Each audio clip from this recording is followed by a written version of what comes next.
बिस्मिल्लाहिर्रहमानिर्रहीम। अस्सलाम वालेकुम डियर व्यूअर्स, मैं हूँ सरज़ा और एक नई वीडियोस के साथ आप लोगों की खिदमत में हाज़िर हूँ।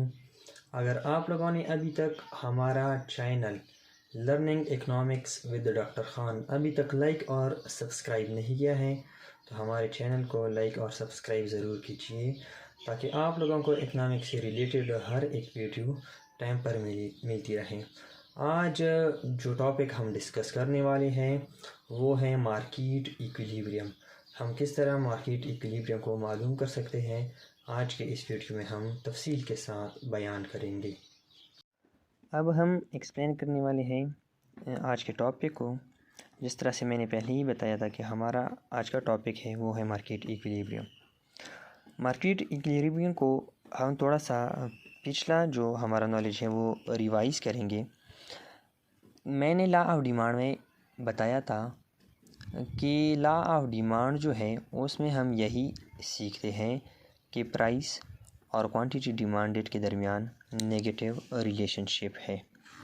ये इस तरह कुछ, ये है प्राइस, ये है क्वांटिटी डिमांडेड, इसमें जो रिलेशनशिप है वो नेगेटिव रिलेशनशिप है, ये डाउनवर्ड स्लोपिंग कर्व है।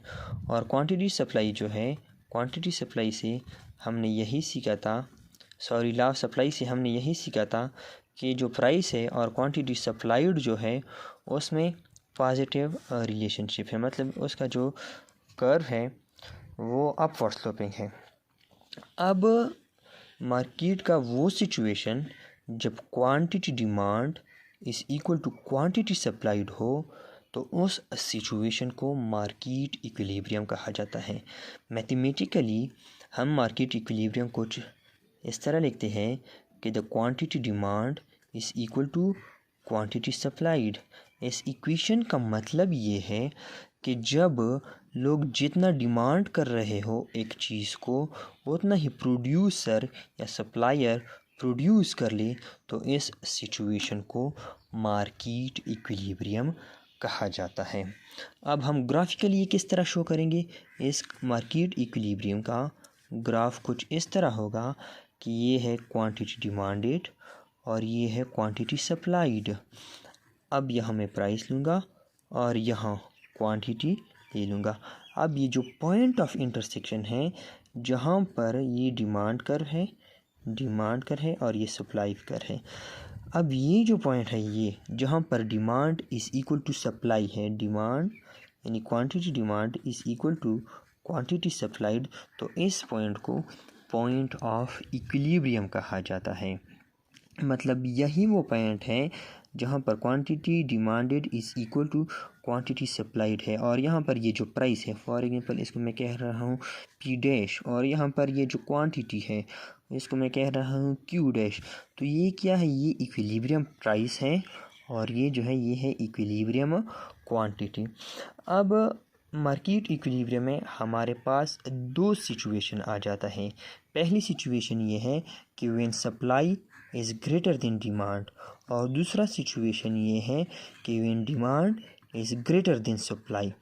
जब सप्लाई ज़्यादा हो, मतलब ये वाला पोर्शन हो, जब सप्लाई ज़्यादा हो और डिमांड कम हो, फॉर एग्जांपल ये डिमांड है और ये सप्लाई है, यहाँ अगर हम देख ले तो सप्लाई ज़्यादा है और डिमांड कम है, तो इस सिचुएशन को सरप्लस सिचुएशन कहा जाता है। ये सरप्लस है हमारे पास। जब सप्लाई ज़्यादा हो तो उस चीज़ की कीमत घटना शुरू हो जाती है। जब कीमत घटेगी तो ऑटोमेटिकली हमें एक दफ़ा फिर से इक्विलिब्रियम पॉइंट मिल जाएगा और ये जो डिस्टर्बेंस है मार्केट में ये ख़त्म हो जाएगा। ये सिचुएशन है। अब इस दूसरी सिचुएशन की तरफ आ जाए, मतलब ये कि जब डिमांड ज़्यादा हो, ये वाला ये मतलब ये कि जब डिमांड यहाँ हो और सप्लाई ये हो, इस सिचुएशन को हम शॉर्टेज कहते हैं। जब हमारे पास डिमांड ज़्यादा हो और उस चीज़ की सप्लाई कम हो तो इस सिचुएशन को शॉर्टेज कहा जाता है। अब मार्केट में फिर से डिस्टर्बेंस आ गई है, इसको फिर से इक्विलिब्रियम पर लाना है तो ये मार्केट ऑटोमेटिकली खुद क्लियर करेगी। किस तरह, डिमांड ज़्यादा है, जब किसी चीज़ की डिमांड ज़्यादा हो तो उसकी प्राइस ज़्यादा हो जाती है। लॉ ऑफ डिमांड के मुताबिक जब प्राइस ज़्यादा होना शुरू हो जाए तो उस चीज़ की लोग फिर की डिमांड कम कर देते हैं और सब जब प्राइस ज़्यादा होगी तो ऑटोमेटिकली हम यहाँ से यहाँ की तरफ एक दफ़ा फिर से इक्विलिब्रियम की तरफ आ जाएंगे। उम्मीद है कि आज का ये जो टॉपिक है बहुत टेक्निकल टॉपिक है, आप लोगों को समझ आया होगा कि मार्केट में किस तरह इक्विलिब्रियम अचीव किया जाता है, किस तरह हम स्टेबिलिटी पॉइंट पर रहते हैं।